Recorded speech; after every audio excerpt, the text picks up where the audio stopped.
I'm Tabatha Coffey. My salon is Industrie Hair Gurus in Ridgewood, New Jersey. And it's a beautiful salon. We just took a thank you. tour. I would like for you to talk to us about the cost of fame, why it's good, why it's bad.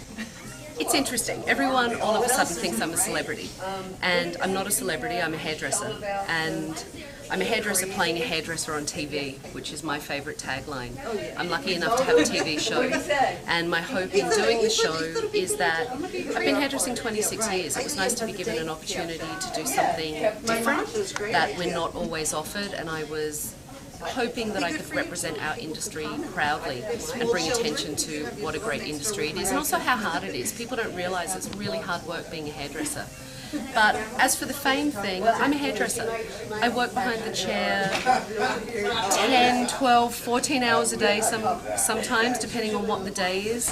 I go out and educate hairdressers, which is what I love to do. I love to mix and mingle and hang out and drink and have fun with hairdressers because it's who I am. And I'm very, very proud of that. So I don't think that I am a celebrity. I think I am lucky enough to be given the opportunity to represent the hairdressing industry and maybe bring it to light in consumers' eyes. But I'm a regular hairdresser like everyone else out there. How often are you doing the show? When we shot the show, we shot it consecutively, so I was actually away for 3 months. Whoa. Which was a really long time to be away from my business and away from my salon. So it was incredibly hard work. Thank God, because I am a hairdresser, I've got great stamina and energy levels, so I got through the filming. But I was in each salon for a week, and it's a real world week, so it's a long time to spend in there. And how did the producers of the show find you? How were you found? How did this happen to you? I was really lucky. I was on Sheer Genius. I was a contestant on the first Sheer Genius. And when that finished, Bravo approached me and said, can you come and have a conversation with us? And when I got to the Bravo offices, they offered me my own show.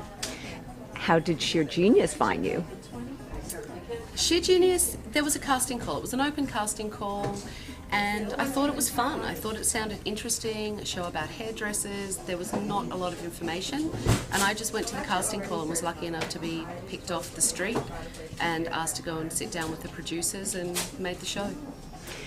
Last question. Very cool. And thank you so much for giving us this much time. Why did you become a hairdresser?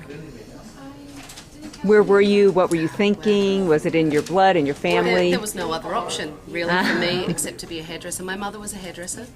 And my eldest brother was a hairdresser. And it was just always, it was, you know, typical little girl, cut the Barbies, played with the hair, played with my sister-in-law's hair, my mother's hair, would go with my mother to the hairdresser every week, and I just thought it was the coolest place to hang out, to sit in a hairdressing salon and smell the smell and see everyone have fun and see women light up when their hair was finished. It was just such a magical experience as a kid to be able to go into salons and watch people get their hair done. There was no other option for me except to be a hairdresser. And now it's interesting, you certainly aren't getting your fill of it, are you? No, I'm not. I can't get enough of it. I have been accused of having nothing else in my life, actually. I eat, breathe and sleep hair, which has pretty much always been me and who I am, and I love it and I'm not sick of it, so it's great to be given other opportunities to keep that passion going. Thank you so much. Thanks for giving us this Thanks time. Thanks for coming in. It was nice to see you. Bye-bye. Bye.